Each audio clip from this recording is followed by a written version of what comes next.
নির্বাচনী আচরণবিধি লঙ্ঘনের ঘটনায় সরাসরি অভিযোগ জানানোর উপর গুরুত্ব দিচ্ছে নির্বাচন কমিশন। একই সঙ্গে পোস্টাল ব্যালট বিতরণ, ফল ঘোষণা ও নিরাপত্তা ব্যবস্থার সবশেষ প্রস্তুতি তুলে ধরেছেন ইসির জ্যেষ্ঠ সচিব আক্তার আহমেদ। বিস্তারিত জানাচ্ছেন শাহিনুল ইসলাম সাগর। আসন্ন নির্বাচন নিয়ে দুপুরে নির্বাচন ভবনে সাংবাদিকদের ব্রিফিং করেন ইসির জ্যেষ্ঠ সচিব আক্তার আহমেদ।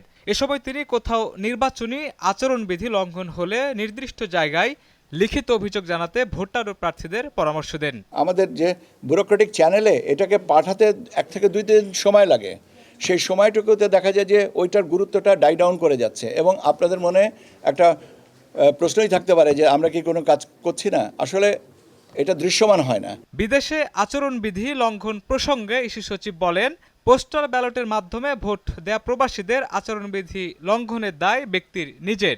বিদেশে যদি আচরণবিধি লঙ্ঘন করেন তাহলে সেটা ব্যক্তি পর্যায়ের এবং সে ব্যক্তি পর্যায়ের না, অবশ্যই ব্যক্তি পর্যায়ে। আমি যদি বিদেশে থেকে আচরণবিধি লঙ্ঘন করি, আমি একজনের পক্ষে প্রচারণা করলাম, সেটা তো প্রচারণাটা একটা জিনিস আর আচরণবিধি ভঙ্গ করা একটা জিনিস। যে আচরণবিধির ভঙ্গটা হচ্ছে ব্যক্তির পর্যায়ে। এ সময় আক্তার আহমেদ জানান, দেশের ভেতরের ভোটারদের জন্য পোস্টাল ব্যালট আজ থেকেই বিতরণ শুরু হয়েছে।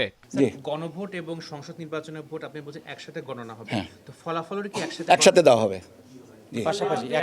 পাশাপাশি অবশ্যই আছে।